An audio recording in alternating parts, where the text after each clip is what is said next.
of that. How does he become that awesome, that feared bounty hunter that we see in Empire Strikes Back? I see a lot of people are like, no, he's a mysterious character, leave him mysterious. No, you know what? He's a great character. Write him properly, and we want to see that movie. Absolutely. And we're very, very lucky in that regard that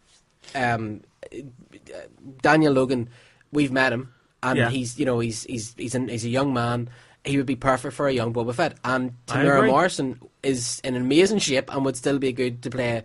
So you've got those two actors who can play it. We know now when he takes his mask off, he looks like Daniel Logan or Tamara Morrison. Well, no, because he's like young Boba Fett is the clone of Jango Fett. Yeah, so naturally he would grow up and he would look exactly like Tamara Morrison. So we've seen Tamara Morrison. The guy is in amazing shape. Tamara Morrison and Daniel Logan, the two of those guys together in a movie would just be absolutely fantastic. Mm-hmm. It was called Attack of the Clones, but the two of them in a solo movie.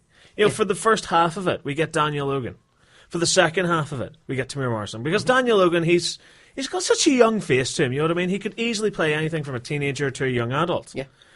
So it'd be great to see him in the first half of the movie, going through the pitfalls, learning how to become a bounty hunter. Then the second half, you've Tamir Morrison, the universe's most badass bounty hunter. Coming out of the Sarlacc pit, and he's Tamir Morrison. Indeed. Unbelievable. Yeah, pulls the helmet off. Yeah.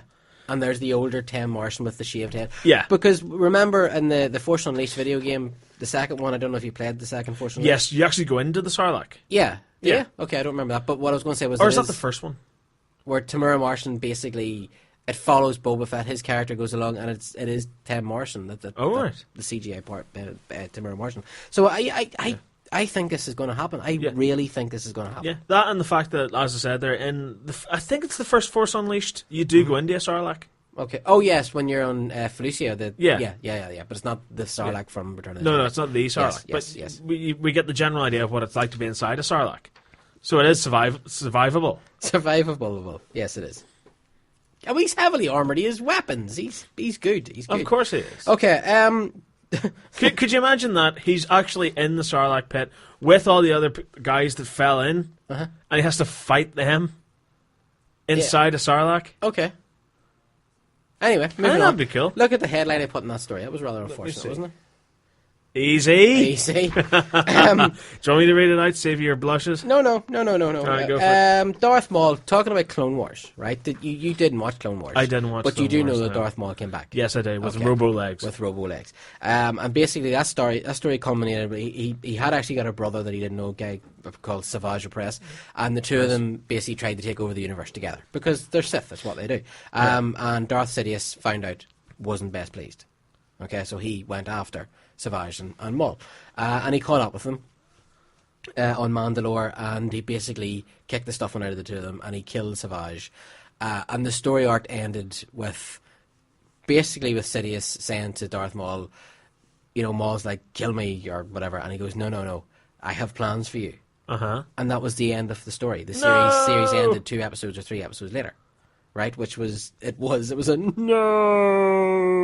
sort of moment, right? But it really was. It was one of the most infuriating things from the Clone Wars. However, it seems that this March coming, the answer to all these questions is going to be revealed. According to Newsarama, Lucasfilm has struck up a deal with none other than current publisher of Star Wars, Dark Horse, to give fans a satisfying conclusion to the Clone Wars Darth Maul story arc. The book, which will be called Darth Maul, Son of Dathomir, will be adapted from the screenplays meant for the show. So it's actually going to take the actual scripts from the Clone Wars episodes that were never filmed and adapt them to a comic book series. So this is, like, again, we were talking earlier about continuity. This is the official continuity. This is what would have happened in the show. This is what would have happened in the show, but whether or not it's official continuity, we don't know, because it's not Marvel publishing it. Yeah. But wibbly wobbly. It doesn't matter, just as long as it was adapted from the actual scripts that were meant for the episode. Yeah. Then that is had the Clone Wars not ended, this is what we would have seen. This is one to wait for the graphic novel, and then slide it in your DVD collection beside Clone Wars, because it ends with it. Yeah. The book promises a full-scale return of Darth Maul as he gets to face off with Sidious in a head-to-head battle. The comic will also shed light on the mysterious home planet of Maul Dathomir, as well as those who live on the planet, like the Force Witch tribe, the Night Sisters. A new character by the name of Brother Viscus is also set to be introduced. This is good news. This is good news for Star Wars fans, because, as I say, it was one of those stories that just was like, no, we can't leave that like that. Did Obi-Wan ever encounter Maul again? Yes. Did he? Maul actually goes after Obi-Wan. Cool. Because of what he did to him. Yeah. Cut him in half. Those episodes you should track down even if you don't watch the whole series. Watch the Darth Maul. No, episodes. I do. I really want to watch Clone Wars all the way through. They are class. They really, really are class. Because it was one of those things. A lot of people dreaded it. How are you going to take him back? He was clearly killed. Yeah. When you meet him again, it kind of does make sense. It's Star Wars. You know what? It is Star Wars, and at the end of the day, you can kind of do what you want. Of course you can. Batman versus Superman. Hooray! Yay! Right, some news has been coming out about Batman versus Superman. Some stuff that is getting under people's noses, some stuff that isn't. But it's all kind of it's all relative, isn't it?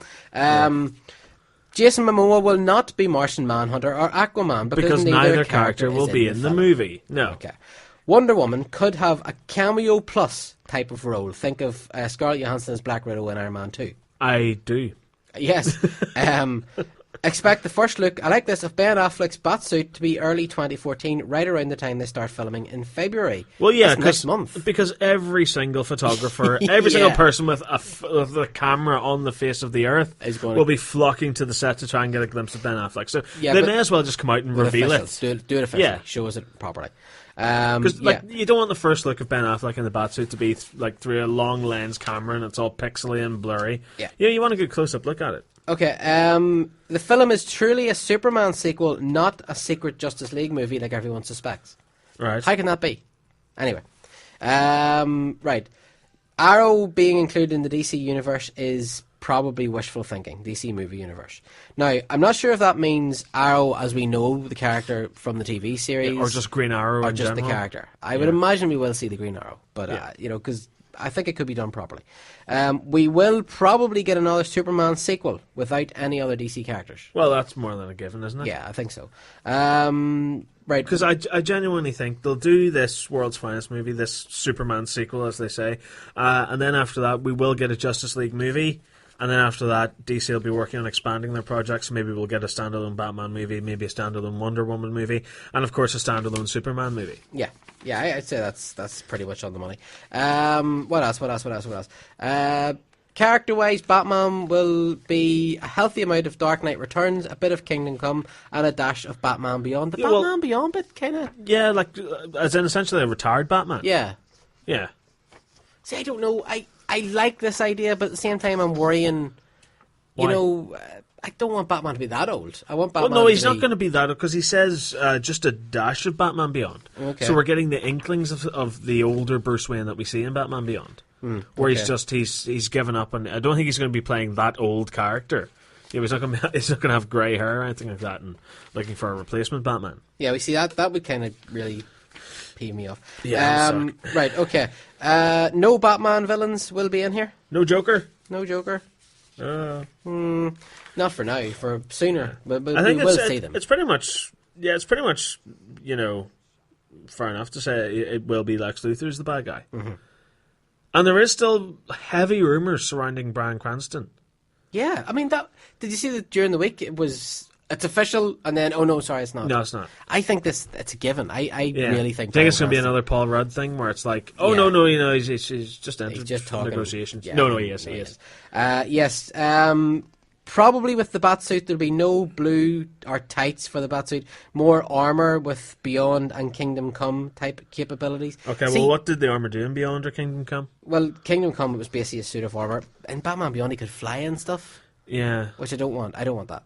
Batman swings in a rope. That's what Batman does. Do you know what I mean? Yeah. Batman glides. I don't want rocket boots. No thanks. No. Now, have you heard the Wonder Woman rumours? No, what are the Wonder Woman rumours? The Wonder Woman rumours, they're not on your notes. I don't know why I didn't put them in the notes. The Wonder Woman rumours are basically that... Do you remember the Man of Steel, whenever he found the Kryptonian ship, there was a pod opened? Yes. Right, well, apparently, and again, this is only a rumour, so we don't know for definite, but apparently what's going to happen is, in this universe, in the DC universe, movie universe, the Amazonian women, or Amazonians, will be part Kryptonian. Okay. Whoever came out of that pod will have been basically the first Amazonian fighter. Okay. And over generations, they made it with humans and blah, blah, blah, which is why the Amazonians are really strong and really powerful, but they're not quite Superman. I believe if you were to sit down and have this discussion with Kevin Smith, he would tell you that a human could not have Yes. a Kryptonian's child. Yes.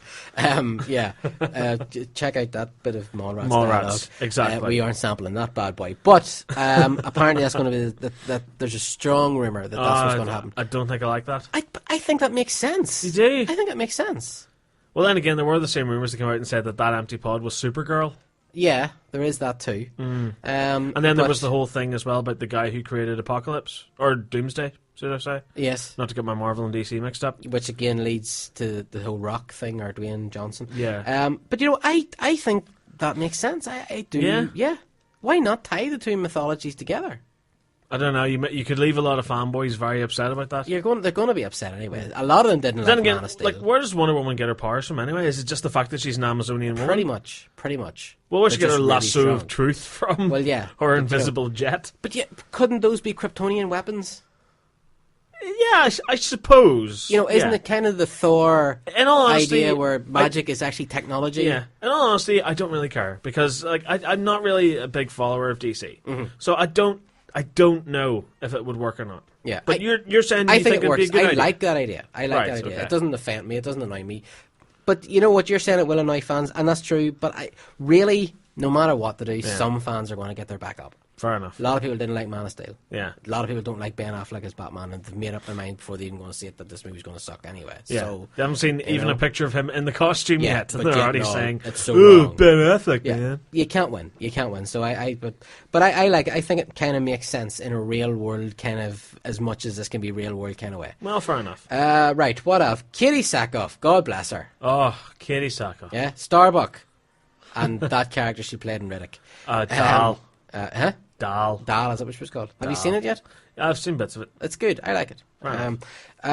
Right, she's been talking about, she's really going for the nerd jugular, isn't she? Yeah, she is. She's like, oh, look at me, I'm so nerdy. Yeah. Hey, I'm going to guest star in episodes of The Big Bang Theory. Yeah, I mean, my headline for this is Katie Sackhoff wants all the roles. Yes. She's been promoting Riddick. Sackhoff mentioned how she would like to play Harley Quinn in the new Batman movie, and how, as you said before, you don't really see her as a Harley Quinn sort of role. Don't. Zooey Deschanel as Harley Quinn. Yeah, I want to see that. I think she's perfect for Harley Quinn. So we're talking to Total Film. I think I might give away my firstborn to have an opportunity to play Harley Quinn.